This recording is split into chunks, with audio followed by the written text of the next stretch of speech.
Hey guys, in this video we're going to take a look at how you can set the Apple Music audio quality, cellular streaming to high quality or lossless on the iPhone 14 series.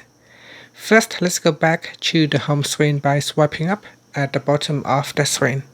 And on the home screen, tap on Settings. In the Settings screen, we swipe up to go down, and in here, tap on Music.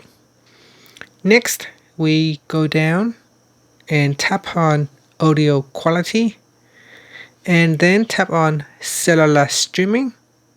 In here, tap on Lossless, and then tap on Stream Lossless if you want to use lossless or high quality.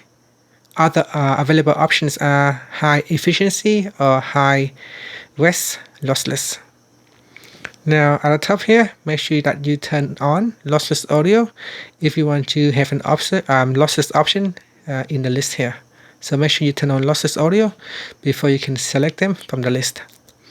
And that's it. Finally, you can swipe up to go back to the home screen. Thank you for watching this video. Please subscribe to my channel for more videos.